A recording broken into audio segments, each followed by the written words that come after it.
ഇന്നത്തെ geo political ഡെവലപ്മെൻറ്റ്സിൽ ഇന്ത്യയാണ് പ്രധാനമായിട്ട് നമ്മൾ ചർച്ചയ്ക്ക് എടുത്തിരിക്കുന്നത്. പ്രത്യേകിച്ചും ഈ ഷക്സ്ഗം വാലി. ഈ ഷക്സ്ഗം വാലി എന്ന് പറയുന്നത് സിയാച്ചിൻ ഗ്ലേഷ്യേഴ്സിൻ്റെ സൈഡിൽ കൂടെ കടന്നു പോകുന്ന ഒരു ഏരിയയാണ്. ശരിക്കും സിയാച്ചിൻ ഗ്ലേഷ്യറിൻ്റെ വെസ്റ്റേൺ സൈഡിൽ വടക്ക് ഭാഗത്ത് സ്ഥിതി ചെയ്യുന്നതാണ് ശരിക്കും ഈ ഷക്സ്ഗം വാലി എന്ന് വിളിക്കുന്ന സ്ഥലം. ഇത് കശ്മീരിൻ്റെ ഭാഗമാണ്. ഇന്ത്യയുടെ ഇൻ്റഗ്രൽ പാർട്ടാണ് കാശ്മീർ എന്നുള്ളത്. അപ്പോൾ എൻറ്റയർ റീജിയൻ. ഈ ഏരിയ ശരിക്കും ഈ ഷക്സ്ഗം വാലിയുടെ കുറച്ച് ഭാഗം ഏതാണ്ട് ഒരു 5200 സ്ക്വയർ കിലോമീറ്റർ പാകിസ്ഥാൻ ചൈനയ്ക്ക് കൊടുത്തിട്ടുണ്ട്. അപ്പോൾ ഇത് കൊടുത്ത സമയം മുതൽ 1963 പാകിസ്ഥാൻ ചൈന ബോർഡർ എഗ്രിമെൻ്റ് അവർ സൈൻ ചെയ്തായിരുന്നു. ആ സൈൻ ചെയ്ത സമയത്ത് ഈ ഒരു ചെറിയ പോർഷൻ ഇത് ചൈനയ്ക്ക് വിട്ടുകൊടുത്തു. ചെറിയ പോർഷൻ എന്ന് പറയത്തക്ക രീതിയിൽ അത് രാജ്യങ്ങളുടെ വലിപ്പം വെച്ചിട്ട് ഇത് ചെറിയ പോർഷൻ എന്ന് നമ്മൾ വിശേഷിപ്പിക്കാം. പക്ഷേ വലിയൊരു ഏരിയ തന്നെയാണ്. ഏതാണ്ട് 5180 സ്ക്വയർ കിലോമീറ്റർ അതാണ് ചൈനയ്ക്ക് കൊടുത്തിരിക്കുന്നത്. ഇല്ലീഗലാണ് ശരിക്കും. എന്തുകൊണ്ടാണ് ഇത് ഇല്ലീഗൽ എന്ന് പറയുന്നത് വെച്ചാൽ ശരിക്കും ഈ കശ്മീരിൻ്റെ പ്രശ്നം UN റിസോൾവ് ചെയ്യപ്പെടാതെ മുന്നോട്ട് പോകുന്ന സാഹചര്യത്തിൽ UN നിന്നും ഒരു തീരുമാനം വരുന്നത് വരെ ഈ വിഷയം കശ്മീരുമായിട്ട് ബന്ധപ്പെട്ട വിഷയത്തിൽ ഒരു റെസൊല്യൂഷൻ പാസ്സാകുന്നത് വരെ ഈ സ്ഥലങ്ങളുമായിട്ട് ബന്ധപ്പെട്ട് ഒരു രീതിയിലുള്ള ബോർഡർ ചേഞ്ചും വരുത്താൻ പാടില്ല. അതാണ് മനസ്സിലാക്കേണ്ടത്. നമ്മളിപ്പം ഇന്ദിരാഗാന്ധിയുടെ സമയത്ത് വെച്ച ബോർഡറൊക്കെ ഇപ്പോഴും അങ്ങനെ തന്നെയാണ് നിലനിൽക്കുന്നത്. അതിന് കാരണം എന്ന് പറഞ്ഞാൽ UN ഈ ഒരു പ്രശ്നം കിടക്കുന്നത് കൊണ്ടാണ്. അപ്പോൾ ഇപ്പം ശരിക്കും എന്താണ് പ്രശ്നം എന്ന് പറഞ്ഞാൽ ഈ 5180 സ്ക്വയർ കിലോമീറ്റർ ഏരിയ ഉണ്ടല്ലോ, ആ ഏരിയ ചൈനയ്ക്ക് അവകാശപ്പെട്ടതാണെന്ന് ചൈന സ്ഥാപിക്കാൻ ശ്രമിക്കുകയാണ്. നമ്പർ 1, ചൈനയ്ക്ക് ചൈനയുടേതായിട്ടുള്ള താല്പര്യങ്ങളുണ്ട്. കാരണം ഇന്ത്യ ഒരു വശത്തൂടെ ചൈനയ്ക്ക് നല്ല രീതിയിലുള്ള പ്രഷർ ഇവിടെ ഇന്ത്യൻ ഓഷൻ അതുപോലെ ഇൻഡോ പസഫിക് മേഖലയിൽ ക്വാഡുമായിട്ടൊക്കെ ബന്ധപ്പെട്ട് കൊടുക്കുന്നുണ്ട്. ഇന്ത്യയുടെ ഫോക്കസ് ഒന്ന് മാറ്റി നിർത്തണം.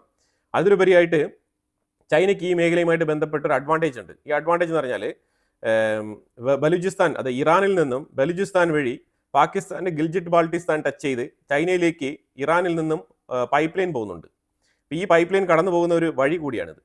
അപ്പോൾ ഇത് മെയിനായിട്ട് ചൈന ഈ ഒരു സ്ഥലം സ്വന്തമായിട്ട് അവർക്ക് എന്നേക്കുമായിട്ട് ഇത് കൈവശം വെക്കണം എന്നുള്ള താല്പര്യത്തിലാണ് അവർ മുന്നോട്ടിറങ്ങുന്നത്. ചൈനയുടെ ചില തന്ത്രങ്ങളുണ്ട്. ആ തന്ത്രങ്ങൾ എന്ന് പറഞ്ഞാൽ അവർ 10 അടി മുന്നോട്ട് കയറി വരിക, അന്യരാജ്യത്തിൻ്റെ ടെറിട്ടറി, അതായത് മറ്റുള്ള രാജ്യത്തിൻ്റെ ടെറിട്ടറിയാണ്, ആ ടെറിട്ടറിക്കുള്ളിൽ ഒരു 10 അടി കയറി വരിക. എന്നിട്ട് അവർ പറയും ഒരു കാര്യം ചെയ്യൂ, നീ ഒരു 5 അടി പിന്നോട്ട് പോകും, ഞാനൊരു 5 അടി പിന്നോട്ട് പോകാമെന്ന് പറയും. അപ്പോൾ ഓൾറെഡി തന്നെ 5 അടി അവരുടെ കൈവശമായി. ഇങ്ങനെ ഈ രീതിയിൽ അവർ സലാമിസ് സ്ലൈസിങ് സ്ട്രാറ്റജി ഉപയോഗിക്കുന്ന ആൾക്കാരാണ്. അപ്പം ഈ രീതിയിൽ പല തവണയായിട്ട് ഇന്ത്യയുമായിട്ട് ഇവർ ഇതേ സ്ട്രാറ്റജി ഉപയോഗിച്ചിട്ടുണ്ട്. ഈ സാഹചര്യം നമ്മൾ എങ്ങനെയാണ് വിലയിരുത്തുന്നത് പറഞ്ഞാൽ ഇപ്പം ചൈന അവിടെ ഈ ഒരു 5200 സ്ക്വയർ കിലോമീറ്റർ ഏരിയയിൽ പുതിയ റോഡുകൾ, പുതിയ കൺസ്ട്രക്ഷൻസ് ഒക്കെ തുടങ്ങുകയാണ്. ഇതിന് ഇന്ത്യ ശക്തമായ രീതിയിൽ വാൺ ചെയ്തിട്ടുണ്ട്. അതായത് ഈ സ്ഥലം ചൈനയ്ക്ക് കൊടുത്തിട്ട് എത്രയോ വർഷങ്ങളായി. അതിനിടയ്ക്ക് ഇന്ത്യ ഈ ഒരു വിഷയത്തിനെ കുറിച്ച് സംസാരിക്കുമ്പോൾ മാത്രമാണ് ഇതിനെക്കുറിച്ചുള്ള ഒരു വിയോജിപ്പ് രേഖപ്പെടുത്തുന്നത്. എൻ്റെ ഒരു അഭിപ്രായത്തിൽ എപ്പോഴെപ്പോഴും നമ്മൾ ഈ ഒരു വിയോജിപ്പ് രേഖപ്പെടുത്തിക്കൊണ്ടിരിക്കണം. ഇപ്പം ഈ ഒരു വിഷയം ലൈംലൈറ്റിൽ വരികയാണ്. ഇപ്പം ഇന്ത്യ ശക്തമായ ഒരു താക്കീത് മുന്നറിയിപ്പ് വേണ്ടി വന്നാൽ മിലിറ്ററി ഓപ്പറേഷൻ വരെ നടത്തും എന്ന് ഇന്ത്യ പറഞ്ഞിരിക്കുകയാണ്. പക്ഷേ ചൈന അതിൽ നിന്നും പിന്നോട്ട് പോകുന്ന ഏർപ്പാടില്ല. ചൈന എവിടെയൊക്കെ കെട്ടിടം പണി തുടങ്ങിയിട്ടുണ്ടോ അവിടെയൊക്കെ അവർ ആ കൺസ്ട്രക്ഷൻ പൂർത്തിയാക്കുന്ന സ്ഥിതി വിശേഷമാണ് ഇതുവരെ നമ്മൾ കണ്ടിട്ടുള്ളത്. ആകെക്കടി അവർ ഇച്ചിരി കോംപ്രമൈസിൽ വന്നത് ഗാൽവാൻ വാലി ആ ഒരു ഇഷ്യൂവിലാണ്. അവിടെയാണ് അവർ കുറച്ച് പിന്നോട്ട് പോയത്. അല്ലാത്ത ഒരു ഇഷ്യൂവിലും അവർ പിന്നോട്ട് പോയിട്ടില്ല. അപ്പോൾ അതായത് ഇവിടെ അവർ കൺസ്ട്രക്ഷൻ വർക്ക് ആരംഭിച്ചു കഴിഞ്ഞാൽ പിന്നീട് അവർ ഗിൽജിറ്റ് ബാൾട്ടിസ്ഥാനിൽ വരെ അവകാശം ഉന്നയിക്കാനുള്ള സാധ്യതയുണ്ട്. അവരുടെ മാവോ പോളിസി വെച്ചിട്ട് ഇതെല്ലാം ഞങ്ങളുടെ സ്ഥലങ്ങളാണ്, ഇന്ത്യ വരെ ഞങ്ങളുടെയാണെന്ന് മൊത്തത്തിൽ അങ്ങ് പറഞ്ഞു കളയും. അതാണ് ചൈനയുടെ ഒരു ഏർപ്പാട്. അപ്പോൾ ഇത് ഇന്ത്യ വളരെ കോൺഷ്യസ് ആയിട്ട് തന്നെയാണ് ഇതുമായിട്ട് റെസ്പോണ്ട് ചെയ്യുന്നത്. ഇപ്പോൾ കശ്മീരുമായിട്ട് ബന്ധപ്പെട്ട വിഷയത്തിൽ എന്തുകൊണ്ടാണ് ഒരു ഫ്രീ മൂവ്മെൻറ്റ് ബോർഡർ വരെ മാറ്റിക്കുറിക്കാൻ ചൈന തയ്യാറാകുന്നത് നോക്കിക്കഴിഞ്ഞാൽ ഇന്ത്യ ആർട്ടിക്കിൾ 370 അബ്രോഗേറ്റ് ചെയ്തല്ലോ. അപ്പോൾ ഇങ്ങനെ ആർട്ടിക്കിൾ 370 അബ്രോഗേറ്റ് ചെയ്തതിന്, അതായത് യുണൈറ്റഡ് നേഷൻസിൽ കശ്മീരിൻ്റെ വിഷയത്തിൽ ഒരു രീതിയിലുള്ള തീരുമാനങ്ങൾ നിറവേറ്റപ്പെടാതെ തന്നെയാണ് ഈ സെയിം സ്റ്റേറ്റസ് കോ മുന്നോട്ട് പോകുന്ന സാഹചര്യത്തിൽ തന്നെയാണ് ഇന്ത്യ സ്വമേധയാ ആർട്ടിക്കിൾ 370 അബ്രോഗേറ്റ് ചെയ്ത് കളഞ്ഞത്. അപ്പോൾ അതുകൊണ്ട് എന്താണ് സംഭവിച്ചതെന്ന് പറഞ്ഞാൽ, അതായത് നിങ്ങൾ നിലവിലെ UN പ്രോട്ടോക്കോളിനെ നിങ്ങൾ ലംഘിച്ചിരിക്കുന്നു എന്നുള്ളതാണ് ചൈനയുടെയും പാകിസ്ഥാൻ്റെ വാദം. അവർ വരുന്ന റൂട്ട് മനസ്സിലായല്ലോ. അതിനുശേഷം യൂണിയൻ ടെറിട്ടറി ആയിട്ട് അതിനെ പ്രഖ്യാപിച്ചു. ജമ്മു ഒരു സെക്ടർ, ജമ്മു, ശ്രീനഗർ, ലഡാക്ക് എന്നുള്ള രീതിയിൽ 3ആയിട്ട് ഇതിനെ വീതിച്ചെടുത്തു. അപ്പോൾ ഇതൊക്കെ ബോർഡർ ചേഞ്ചിൻ്റെ ഭാഗമായിട്ട് വരുന്നത് തന്നെയല്ലേ എന്നാണ് അവർ ചോദിക്കുന്നത്. മനസ്സിലായല്ലോ അവർ വരുന്ന വഴി. ഇതാണ് ചൈന അപ്രോച്ച് ചെയ്യുന്ന റൂട്ട്. അപ്പോൾ അതുകൊണ്ട് ഇന്ത്യക്ക് UN മാനിക്കാണ്ട് ഇമാതിരിയുള്ള കാര്യങ്ങളൊക്കെ ചെയ്യാമെങ്കിൽ പിന്നെ ഗിൽജിറ്റ് ബാൾട്ടിസ്ഥാനിൽ പാകിസ്ഥാനും ചെയ്യാനാവും. പിന്നെ അതിൻ്റെ അപ്പുറത്ത് അവകാശം പറയുന്ന ചൈനയ്ക്കും ആ ടെറിട്ടറിയിൽ എന്തെങ്കിലും ചെയ്യാനാവും എന്നുള്ളതാണ് അവരുടെ അവകാശവാദം. മനസ്സിലായല്ലോ. അപ്പോൾ ഇത് ശരിക്കും പറഞ്ഞാൽ ഇന്ത്യയെ എങ്ങോട്ടാണ് നയിക്കുന്നത് പറഞ്ഞാൽ ഇന്ത്യ കൃത്യമായിട്ട് ഈ ഒരു വിഷയത്തിൽ ഒരു യുദ്ധം തന്നെ ചെയ്യേണ്ടി വരും എന്നുള്ളതാണ് മനസ്സിലാക്കാൻ പറ്റുന്നത്. കാരണം അല്ലാതെ ഇതിനകത്തൊരു കോംപ്രമൈസ് ഇല്ല. പക്ഷേ ഈ ഏരിയ എന്ന് പറഞ്ഞു കഴിഞ്ഞാൽ വല്ലാത്തൊരു ഏരിയയാണ്. കാരണം ഈ ഏരിയയിൽ പോയി യുദ്ധം ചെയ്യുക എന്ന് പറഞ്ഞാൽ അത് ആത്മഹത്യാപരമാണ്. ഒന്നാമത്തെ കാര്യം. അത്രമാത്രം റിസ്ക് ഉള്ള ഏരിയ ആണിത്. കാരണം UN റെസൊല്യൂഷനിൽ ആർട്ടിക്കിൾ 6 കശ്മീരിനെ കുറിച്ച് പറയുന്നത് വളരെ വ്യക്തമായിട്ടാണ്. No border change. അവിടെ ഒരു രീതിയിലുള്ള ബോർഡർ ചേഞ്ച് ഉണ്ടാക്കാൻ പാടില്ല എന്നുള്ളതാണ്. ഇന്നത്തെ കാലത്ത് UNന്റെ നിയമങ്ങളെ ഒന്നും മാനിക്കാണ്ട് പല രാജ്യങ്ങളും പലതരത്തിലുള്ള തീരുമാനങ്ങൾ എടുക്കുന്നുണ്ട്. അതിൽ നമ്പർ 1 അമേരിക്കയാണ്. അപ്പോൾ ഈ സാഹചര്യത്തിൽ ചൈനയും അതേ പാത പിന്തുടരാനാണ് തീരുമാനിച്ചിരിക്കുന്നത്. അതുകൊണ്ടാണ് അവർ ഇത്തരം ഉറപ്പോടുകൂടി ഇന്ത്യക്ക് അവകാശപ്പെട്ട ഈ ഒരു ടെറിട്ടറി അവർ കൺസ്ട്രക്ഷൻ വർക്ക് സ്റ്റാർട്ട് ചെയ്യുന്നത്. ഇത് ശരിക്കും ഇന്ത്യ പറഞ്ഞിരിക്കുന്നത് ടെറിട്ടോറിയൽ ഇന്റഗ്രിറ്റിയെ ബാധിക്കുന്ന വിഷയമാണ്. അതാണ് വളരെ വ്യക്തമായിട്ട് പറഞ്ഞിരിക്കുന്നത്. Shaksgam Valley is Indian territory. We have never recognized the so-called China-Pakistan boundary agreement that happened in 1963. We have consistently maintained that the agreement is illegal and invalid. We do not recognize the so-called China-Pakistan economic corridor either, which passes through Indian territory that is under forcible and illegal occupation of Pakistan. The entire Union territories of Jammu and Kashmir and Ladakh are an integral and inalienable part of India. This has been clearly conveyed to Pakistani and the Chinese authorities several times. We have consistently protested with the Chinese side against attempts to alter the ground reality in Shaksgam Valley. We further reserve the right to take necessary measures to safeguard our interests. നമ്മുടെ രാജ്യത്തിന്റെ സോവറിനിറ്റിയാണ്. ഇതെല്ലാം നിലനിൽക്കുമ്പോൾ തന്നെയാണ് China ഈ പ്രവൃത്തി ചെയ്യുന്നത്. അതായത് China കൈവശം വെച്ചിരിക്കുന്ന ഏരിയ എന്ന് പറഞ്ഞാൽ ഇന്ത്യ, ചൈന, പാകിസ്ഥാൻ ഒരു ട്രയാങ്കിൾ കൃത്യമായിട്ട് വരുന്ന ഒരു സ്ഥലമാണിത്. ഇതിന്റെ തൊട്ടടുത്ത് നമുക്ക് അഫ്ഗാനിസ്ഥാനുമായിട്ട് ബോർഡർ ഷെയർ ചെയ്യുന്ന ഒരു ഏരിയയും കൂടിയാണ്. അവിടെയൊക്കെ നമുക്ക് ബുദ്ധിമുട്ടുണ്ടാക്കുന്ന ഒരു ഏർപ്പാടാണിത്. ഇപ്പം നിങ്ങൾ നോക്കൂ, ഈ ഒരു സ്ഥലം നമ്മുടെ കയ്യിൽ, ഇപ്പോൾ ഈ സ്ഥലം ഗിൽജിറ്റ് ബാൾട്ടിസ്ഥാൻ, ഈ ഒരു ഏരിയ നമ്മളുടെ കൈവശം ഉണ്ടായിരുന്നുവെങ്കിൽ നമുക്കിപ്പോൾ ഇറാനുമായിട്ട് ചബഹാർ പോർട്ടിൽ ഇത്രമാത്രം കിടന്ന് ബുദ്ധിമുട്ടേണ്ട ആവശ്യമുണ്ടോ? നമുക്ക് നേരിട്ട് പോകാനേ ഉള്ളൂ. അഫ്ഗാനിസ്ഥാൻ ത്രൂ നമുക്ക് സെൻട്രൽ ഏഷ്യയിൽ ഈസി ആയിട്ട് നമുക്ക് യൂറോപ്പുമായിട്ടൊക്കെ ട്രേഡ് വളരെ എളുപ്പത്തിൽ ചെയ്യാൻ പറ്റുന്ന ഒരു മേഖലയാണ്. പൊതുവിൽ ഇപ്പോൾ കണ്ടുവരുന്ന പറഞ്ഞാൽ എല്ലാ രാജ്യങ്ങളും, ഒരുവിധപ്പെട്ട വളർന്നുകൊണ്ടിരിക്കുന്ന രാജ്യങ്ങളെല്ലാം തന്നെ ഇന്ത്യക്ക് മേളിൽ ഒരു സമ്മർദ്ദം കൊണ്ടുവരാനാണ് ശ്രമിക്കുന്നത്. കാരണം ഇന്ത്യയുടെ വളർച്ച അവരെ അസ്വസ്ഥതപ്പെടുത്തുന്നു. അത് നമ്പർ 1 വിഷയമാണ്. സിയാച്ചിന്റെ വെസ്റ്റ് സൈഡിലാണ് ഇത് സ്ഥിതി ചെയ്യുന്നതെങ്കിലും നമ്മൾ കാരക്കോറം പാസ്, ഈ കാരക്കോറം പാസ് എന്ന് പറയുന്നത് സിയാച്ചിന്റെ മേളിൽ നിന്ന് നോക്കിക്കഴിഞ്ഞാൽ ഒരുവിധമുള്ള എൻട്രി പോയിന്റുകളെല്ലാം തന്നെ അവിടെ നിന്ന് മോണിറ്റർ ചെയ്യാൻ കഴിയും. അപ്പോൾ ഇത് ഭാവിയിൽ ഈ സിയാച്ചിൻ ഗ്ലേഷ്യറിന് തന്നെ ഒരു ത്രെട്ടാണ്. ആ സ്ഥലം വരെ ചൈന അവകാശം പറഞ്ഞുകൊണ്ട് വരാനുള്ള സാധ്യതയുണ്ട്. ഈ സ്ഥലം എന്ന് പറഞ്ഞാൽ നമ്മൾ മനസ്സിലാക്കിക്കോണം, ഈ സിയാച്ചിൻ ഗ്ലേഷ്യർ എന്നൊക്കെ പറയുമ്പോഴത്തേക്കും നമ്മളുടെ സോൾജേഴ്സിനെ ഏറ്റവും കൂടുതൽ അവിടെ ഡിപ്ലോയ് ചെയ്ത് കഴിഞ്ഞാൽ എത്രമാത്രം മാൻ പവർ അവിടെ വേണ്ടി വരും എന്നുള്ളത് ചിന്തിച്ച് നോക്കാൻ പോലും പറ്റാത്ത വിഷയമാണ്. അവിടുത്തെ ടെമ്പറേച്ചർ എന്ന് പറഞ്ഞാൽ അത്രമാത്രമാണ്. വിന്ററിൽ അവിടുത്തെ ടെമ്പറേച്ചർ -65 വരെ ആവും എന്നാണ് പറയുന്നത്. സമ്മറിൽ വരെ അവിടെ ഏതാണ്ട് -45 മുതൽ 50 ഡിഗ്രി സെൽഷ്യസ് ആണ് അവിടുത്തെ തണുപ്പ്. അത്രമാത്രം മഞ്ഞുറഞ്ഞു കിടക്കുന്ന സ്ഥലമാണ്. അപ്പോൾ അവിടെയാണ് നമ്മൾ സോൾജേഴ്സിനെ ഇറക്കി വിടേണ്ടത്. അപ്പോൾ എത്രമാത്രം മാൻ പവർ വേണ്ടി വരും? കാരണം കൺസിസ്റ്റന്റ് ആയിട്ട് നമുക്ക് അവിടെ സെക്യൂരിറ്റി ഉറപ്പുവരുത്തണം എന്നുണ്ടെങ്കിൽ ഒരുപാട് മാൻ പവർ സപ്ലൈ അവിടെ ആവശ്യമുണ്ട്. നമ്മുടെ മിലിറ്ററിയുടെ നമ്മുടെ ഫോഴ്സിന്റെ നല്ലൊരു ശതമാനം നമ്മൾ അങ്ങോട്ട് ഡിപ്ലോയ് ചെയ്യേണ്ടി വരും. അപ്പോൾ അതുകൊണ്ട് ഇപ്പുറത്ത് നിങ്ങൾ നോക്കുക, നമ്മൾ ഓൾറെഡി തന്നെ ബംഗ്ലാദേശിന്റെ സൈഡിൽ നമ്മൾ സെക്യൂരിറ്റി എൻഫോഴ്സ് ചെയ്തിരിക്കുകയാണ്. ഇനി അത് കഴിഞ്ഞാൽ നമുക്ക് ഇന്ത്യൻ നേവിയുമായിട്ട് ബന്ധപ്പെട്ട് നമ്മൾ ഇൻഡോ പസഫിക് മേഖലയിൽ കൃത്യമായിട്ട് ചൈനയെ ചേർക്കാൻ വേണ്ടിയിട്ട് നിരന്തരം നമ്മൾ അതിലേക്ക് പ്രയത്നിച്ചുകൊണ്ടിരിക്കുകയാണ്. നമ്മൾ ഏറ്റവും കൂടുതൽ നമ്മൾ ഇൻഡോ പസഫിക് മേഖലയിൽ ഫോക്കസ്ഡ് ആയിട്ട് കൃത്യമായിട്ട് ഈ കടൽ തീരങ്ങളിലെല്ലാം തന്നെ ചൈനയെ ചെറുക്കുന്നു എന്നുള്ളത് അസ്വസ്ഥതപ്പെടുത്തുന്നുണ്ട്. അപ്പോൾ അതുകൊണ്ട് തന്നെ ചൈന മറ്റൊരു രീതിയിൽ ഇന്ത്യയെ എൻഗേജ് ചെയ്യിപ്പിക്കാൻ വേണ്ടിയിട്ടാണോ ഇപ്പുറത്തെ സൈഡിൽ വരുന്നത് എന്നും കൂടി ചില വിദഗ്ധർ പറയുന്നുണ്ട്. ചൈനയെ സംബന്ധിച്ചിടത്തോളം ചൈനയുടെ ഷിങ്ജിയാങ് പ്രൊവിൻസും പാകിസ്ഥാനും തമ്മിൽ ബന്ധിപ്പിക്കുന്നതിൽ ഈ ഒരു ട്രയാങ്കിൾ ഏരിയയ്ക്ക് വളരെ നിർണായകമായിട്ടുള്ള പങ്കുണ്ട്. അപ്പോൾ അതുകൊണ്ട് തന്നെയാണ് അവർ ഇത് പെർമനന്റ് ആയിട്ട് സ്വന്തമാക്കാൻ ആഗ്രഹിക്കുന്നത്. അതായത് അവർ CPEC 2.0 എന്ന് പറഞ്ഞിട്ട് പുതിയ പ്രോജക്റ്റുമായിട്ടാണ് അവർ വരുന്നത്. എന്നിട്ട് ഈ പുതിയ പ്രോജക്റ്റിന്റെ ഭാഗമായിട്ടാണ് ചൈന ശരിക്കും ഇന്ത്യയുടെ ഇന്റഗ്രൽ പാർട്ടായിട്ടുള്ള ഈ ഒരു കശ്മീർ ഏരിയ സ്വന്തമാക്കി എടുത്തുകൊണ്ട് അതിലേക്ക് കൺസ്ട്രക്ഷനുമായിട്ടൊക്കെ മുന്നോട്ട് വരുന്നത്. ഇന്ത്യ ശക്തമായ രീതിയിൽ മുന്നോട്ട് പോയി കഴിഞ്ഞാൽ ഒരു പെട്രോളിംഗ്, നിരന്തരം ഒരു പെട്രോളിംഗ്, അതായത് നമ്മളുടെ LOC ബോർഡറിൽ നിന്നും കൃത്യമായിട്ട് ഒരു 50-60 കിലോമീറ്റർ ഡിസ്റ്റൻസ് വരും ഈ സ്ഥലത്തേക്ക് എത്താൻ വേണ്ടിയിട്ട്. അപ്പോൾ ആ സ്ഥലത്ത് കൃത്യമായിട്ടുള്ള നിരന്തരമായിട്ടുള്ള പെട്രോളിംഗ് സജ്ജമാക്കണം എന്നുണ്ടെങ്കിൽ നമ്മൾ ആ സ്ഥലമെങ്കിലും പിടിച്ചെടുക്കണം. അത് പിടിച്ചെടുക്കണം എന്നുണ്ടെങ്കിൽ മിലിറ്ററി ഓപ്പറേഷൻ മസ്റ്റ് ആണ്. India considers 1963 agreement between Pakistan and China as illegal. Therefore, any activity in Shaksgam Valley is concerned, we do not approve of it. And in this terms, MEA has already issued this statement. Therefore, the joint statement which has been issued in China, what I understand about the CPEC 2.0, we do not accept it, and we consider that it is an illegal action which is being carried out by the two nations. എൻ്റെ ഒരു അഭിപ്രായത്തിൽ ഒരു military operation, അതായത് വളരെ measured ആയിട്ട് calculate ചെയ്തുള്ള military operation നടത്തിയിട്ട് ഈ ഏരിയ പിടിച്ചെടുക്കണം. എന്നിട്ട് ഇവിടുത്തെ ആൾക്കാരെ ഒഴിപ്പിച്ച് പാകിസ്ഥാനിലോട്ട് വിടുക. ഈ ആൾക്കാരൊന്നും നമുക്ക് ആവശ്യമില്ല, ഇവരെല്ലാം ഭീകരവാദികളാണ്. അതാണ് മനസ്സിലാക്കേണ്ടത്. കാരണം ഇത്തരം മത തീവ്രവാദികളെ നമ്മൾ ഇന്ത്യക്കുള്ളിൽ കൊണ്ടുവന്നു കഴിഞ്ഞാൽ എവിടെയെങ്കിലുമൊക്കെ പൊട്ടിത്തെറിക്കും. അത് മാത്രമേ നടക്കുള്ളൂ. കാരണം അത്രമാത്രം മലീനസമായി കിടക്കുകയാണ് ഈ POK മേഖല എന്ന് പറയുന്നത്. ഇന്ത്യ ശരിക്കും ഈ സാഹചര്യത്തിൽ ചൈനയുമായിട്ടൊരു യുദ്ധമൊന്നും ആഗ്രഹിക്കുന്നില്ല, ചൈനയും അത് ആഗ്രഹിക്കുന്നില്ല. പക്ഷേ ഇന്ത്യയുടെ ട്രൂപ്പ് റെഡിയാണെന്ന് വെച്ചാൽ ഇന്ത്യയുടെ ട്രൂപ്പ് റെഡിയാണ്. ഇന്ത്യ എങ്ങനെയാണ് ഇത് റെഡിയാന്ന് പറഞ്ഞാൽ ചൈന ഒരുപക്ഷെ തായ്വാന്റെ മേളിൽ കൃത്യമായിട്ടുള്ള ആക്രമണങ്ങളൊക്കെ നടത്തി മുന്നോട്ട് പോകുന്നുവെങ്കിൽ, എഫക്റ്റീവായിട്ട് തായ്വാനെ ക്യാപ്ചർ ചെയ്യാൻ ശ്രമിക്കുന്നുവെങ്കിൽ ഇന്ത്യക്ക് വേണമെങ്കിൽ മറ്റേ സൈഡിൽ ന്യായീകരിച്ചുകൊണ്ട് ഒരു യുദ്ധത്തിലേക്ക് ഇറങ്ങാം. പക്ഷേ അവിടെ നമ്മൾ രണ്ട് രാജ്യങ്ങളെയാണ് നേരിടേണ്ടി വരിക, ഒന്ന് ചൈന, മറ്റൊന്ന് പാകിസ്ഥാൻ. അപ്പോഴും ഇന്ത്യക്ക് വെല്ലുവിളി കൂടുതലാണ്, അത്ര എളുപ്പമല്ല. ഇനി രണ്ടാമത്തെ കാര്യം നമ്മൾ മനസ്സിലാക്കുക, ഇന്ത്യൻ എയർഫോഴ്സ് ശരിക്കും റഫേൽ ഫൈറ്റർ ജെറ്റ് വാങ്ങിക്കാനാണ് താല്പര്യപ്പെടുന്നത്. കാരണം ഓപ്പറേഷൻ സിന്ദൂറിന്റെ എക്സ്പീരിയൻസിൽ സാറ്റിസ്ഫൈഡ് ആണ് എന്നാണ് ഇന്ത്യൻ എയർഫോഴ്സ് പറഞ്ഞിരിക്കുന്നത്. അപ്പോൾ അതിനെ തുടർന്ന് ഈ വരുന്ന ആഴ്ച 114 റഫേൽ ഫൈറ്റർ ജെറ്റ് വാങ്ങിക്കുന്നതുമായിട്ട് ബന്ധപ്പെട്ട വിഷയം ചർച്ചയ്ക്കെടുക്കുകയാണ്. അത് പാർലമെന്റിൽ ബില്ല് വെക്കും എന്നാണ് മനസ്സിലാക്കാൻ പറ്റുന്നത്. അത് അപ്രൂവൽ കിട്ടിക്കഴിഞ്ഞാൽ, ഡിഫൻസ് മിനിസ്ട്രിയുടെ അപ്രൂവൽ കിട്ടിക്കഴിഞ്ഞാൽ പാർലമെന്റിൽ വെക്കും ബില്ല് പാസ്സാക്കാൻ വേണ്ടിയിട്ട്. ഏതാണ്ട് 3.2 lakh crore അതാണ് ഇതിന്റെ ബഡ്ജറ്റ്. അപ്പോൾ ഇതിൽ ഒരു ചെറിയ കണ്ടീഷൻ ഉണ്ടെന്ന് വെച്ചാൽ 30% സാധനങ്ങൾ ഇന്ത്യക്കുള്ളിൽ തന്നെ പർച്ചേസ് ചെയ്യണം ഈ റഫേൽ ഫൈറ്റർ ജെറ്റ് നിർമ്മിക്കാൻ വേണ്ടിയിട്ട്.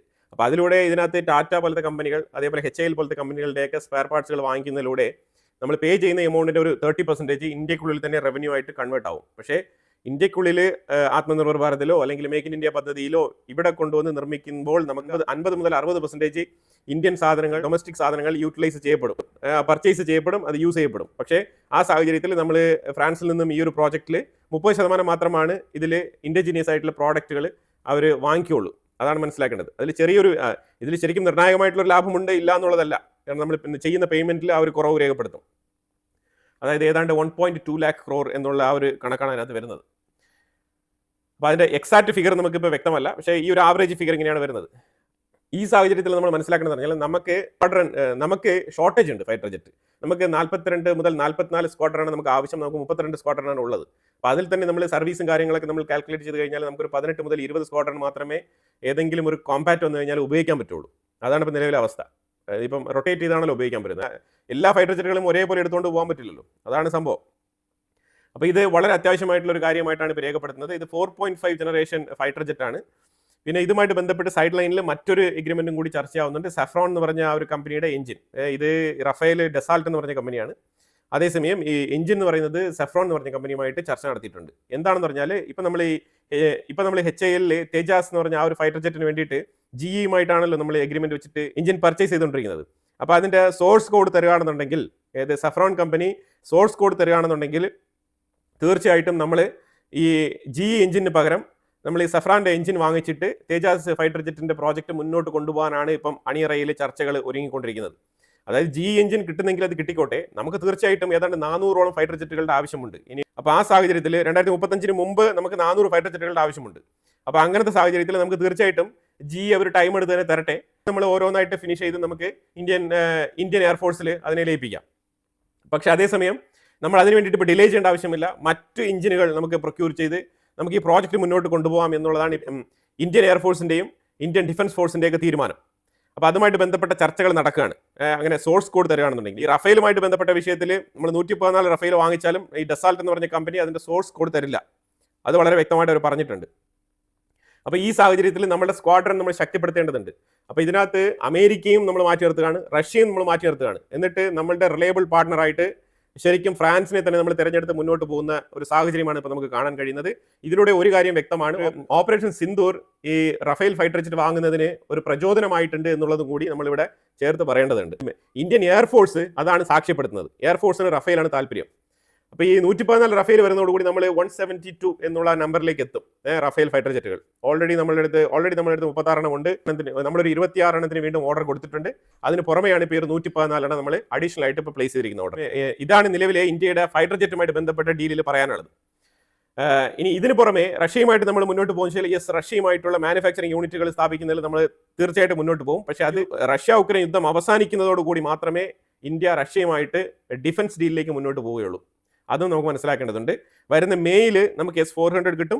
അതുപോലെ തന്നെ നമ്മൾ ഫ്രാൻസുമായിട്ട് ഇപ്പോൾ ചെയ്തിരിക്കുന്ന എഗ്രിമെന്റിൽ 30 മുതൽ 40 ഫൈറ്റർ ജെറ്റുകൾ നമുക്ക് നേരിട്ട് ഫ്രാൻസിൽ നിന്ന് തന്നെ ഇന്ത്യയിലേക്ക് ഇറക്കുമതി ചെയ്യും. അവിടെ ഫ്രാൻസിൽ നിർമ്മിച്ച് ഇന്ത്യയിലേക്ക് ഇറക്കുമതി ചെയ്യും. അത് ബാക്കിയുള്ള ഫൈറ്റർ ജെറ്റുകളെല്ലാം തന്നെ ഇന്ത്യക്കുള്ളിലായിരിക്കും അസംബിൾ ചെയ്യുക. ഇവിടെ ഒരു MRO ഫെസിലിറ്റി ഡെസാൾട്ട് ഏവിയേഷൻ ഇവിടെ സ്റ്റാർട്ട് ചെയ്യുന്നുണ്ട്. ഓൾറെഡി തന്നെ സഫ്രോണിന്റെ എഞ്ചിനുമായിട്ട് ബന്ധപ്പെട്ട MRO ഫെസിലിറ്റി ഇവിടെ ഉണ്ട്. ഈ ഡെസാൾട്ട് എന്ന് പറഞ്ഞ കമ്പനിയുടെ MRO ഫെസിലിറ്റി ഹൈദരാബാദിൽ സ്ഥാപിക്കാനാണ് ഇപ്പോൾ ഫ്രാൻസ് തീരുമാനിച്ചിരിക്കുന്നത്. അപ്പോൾ എന്തായാലും ഫ്രഞ്ച് പ്രസിഡന്റ് ഇമ്മാനുവൽ മാക്രോൺ ഈ ഫെബ്രുവരിയിൽ ഇന്ത്യ സന്ദർശിക്കും. അപ്പോൾ അതോടനുബന്ധിച്ച് കാര്യങ്ങൾക്ക് ഒരു തീരുമാനമാകുമെന്നാണ് മനസ്സിലാക്കാൻ പറ്റുന്നത്. ഇന്ത്യൻ എയർഫോഴ്സും DRDOയും സമഗ്രമായ ചർച്ചകൾ നടത്തിക്കൊണ്ടിരിക്കുകയാണ്. 90% നമുക്ക് ഉറപ്പായിട്ടുണ്ട് റഫേൽ ഫൈറ്റർ ജെറ്റിലോട്ട് തന്നെയാണ് ഇന്ത്യ മുന്നോട്ട് പോകുന്നതെന്നാണ് മനസ്സിലാക്കാൻ പറ്റുന്നത്. അതായത് 4.5 ആണെങ്കിലും ഇന്ത്യ ഇത് അംഗീകരിക്കുന്നതിന് കാരണം നമ്മളുടെ ഇപ്പോഴത്തെ ഒരു ആവശ്യം. കാരണം ഇപ്പോൾ നമുക്ക് നിലവിൽ 5th ജനറേഷൻ ഫൈറ്റർ ജെറ്റ് എന്ന് പറഞ്ഞിട്ട് റഷ്യ എടുത്ത് പോയി കഴിഞ്ഞാൽ അമേരിക്കയ്ക്ക് ഭയങ്കര പ്രശ്നമാകുന്നുണ്ട്, അമേരിക്കയുടെ സൈഡിൽ പോയി കഴിഞ്ഞാൽ റഷ്യയ്ക്ക് ഭയങ്കര പ്രശ്നമാകുന്നുണ്ട്. ഇനിയിപ്പോൾ നിങ്ങളൊന്ന് ആലോചിക്കണമെന്ന് വെച്ചാൽ ഫ്രാൻസിന് കിട്ടിയ ഒരു ലോട്ടറിയാണ് ഈ ഒരു ബിസിനസ് ശരിക്കും. എന്തുകൊണ്ടാണെന്ന് പറഞ്ഞാൽ യൂറോപ്പിൽ മൊത്തം കൂവി മാക്രോൺ റഫേൽ ഫൈറ്റർ ജെറ്റ് വിറ്റാലും ഒറ്റയടിക്ക് 114 ഒന്നും ആരും ഓർഡർ ചെയ്യാൻ പോകുന്നില്ല. എത്ര രാജ്യങ്ങൾക്കാണ് 10, 12, 15, 20 ആയിട്ടൊക്കെ വിറ്റ് കഴിഞ്ഞാലാണ് മാക്രോണിന് ഈ 114 എന്ന് പറഞ്ഞ ഈ ഒരു എണ്ണത്തിൽ എത്താൻ പറ്റുക? അപ്പോൾ അതിനെ സംബന്ധിച്ചിടത്തോളം ഇന്ത്യ എന്ന് പറയുന്നത് വലിയൊരു പർച്ചേസിംഗ് പവറാണ്. നമുക്ക് വേണമെങ്കിൽ 1 or 2 സ്ക്വാഡ്രൺ F-35 വാങ്ങിക്കാമായിരുന്നു. പക്ഷേ ട്രംപിന്റെ ഇന്ത്യയുമായിട്ടുള്ള ഈ ഒരു നിലപാട് അത് തന്നെയാണ് ഏറ്റവും കൂടുതൽ നമ്മളെ പിന്തിരിപ്പിച്ചത്. അല്ലെങ്കിൽ ഒരു ഫോർ സേക്ക് ഓഫ് ഫ്രണ്ട്ഷിപ്പ് എന്നൊക്കെ പറഞ്ഞിട്ട് 1 or 2 സ്ക്വാഡ്രൺ വാങ്ങിച്ചേനെ. തുർക്കിക്ക് F-35 കൊടുക്കാന്ന് പറഞ്ഞിട്ട് കുറെ നാളായി വലിപ്പിച്ചുകൊണ്ടിരിക്കുകയാണ് ട്രംപ്. അപ്പോൾ അതേപോലെ ഇന്ത്യയും വലിപ്പിക്കാനുള്ള സാധ്യതയുണ്ട്. അപ്പോൾ ഇതേമാതിരിയുള്ള ട്രസ്റ്റ് ഇഷ്യൂസ് ഒക്കെ ഇവിടെ വലിയ രീതിയിൽ ചർച്ചയാവും, പ്രാധാന്യം നേടും. അപ്പോൾ അതുകൊണ്ട് തന്നെയാണ് ഇന്ത്യ റിലയബിൾ ആയിട്ട് ഫ്രാൻസുമായിട്ട് തന്നെ മുന്നോട്ട് പോവാം എന്ന് തീരുമാനമെടുത്തത്. അതിലുപരിയായിട്ട് നമുക്ക് ഓൾറെഡി തന്നെ റഫേൽ ഫൈറ്റർ ജെറ്റ് ഉപയോഗിച്ചുള്ള എക്സ്പീരിയൻസ് ഉണ്ട്. അപ്പോൾ അതിന് സ്പെഷ്യൽ ട്രെയിനിങ്ങോ അതിന്റെ അനുബന്ധ സാധനങ്ങളോ ഇതുമായിട്ട് ബന്ധപ്പെട്ട വിഷയങ്ങളിലൊന്നും ഇന്ത്യക്ക് മറ്റൊന്ന് മാറ്റി ചിന്തിക്കേണ്ടതില്ല.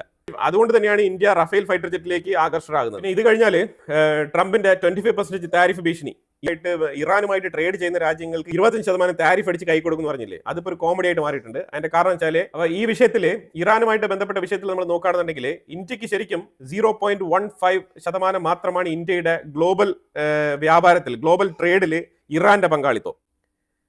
അതായത് $1.6 ബില്യൺ മാത്രം. ഇനിയിപ്പോൾ ഞാൻ പറയാൻ പോകുന്ന വിഷയം എന്ന് പറഞ്ഞാൽ മറ്റുള്ളവരുടെ കോൺട്രിബ്യൂഷനാണ് നമ്മൾ നോക്കേണ്ടത്. ഇറാന്റെ മേലിൽ താരിഫ് ചുമത്തിയപ്പോഴത്തേക്കും ഇതിൽ ഇമ്പാക്റ്റ് ആകുന്ന കുറച്ച് മറ്റുള്ള ആൾക്കാർ, അവരെക്കുറിച്ചാണ് നമ്മൾ ആദ്യം നോക്കേണ്ടത്. ഇന്ത്യ ഈ വിഷയത്തിൽ വേവലാതിപ്പെടേണ്ടതില്ല എന്നുള്ളതാണ് പൊതുവിൽ മനസ്സിലാക്കാൻ പറ്റുന്നത്.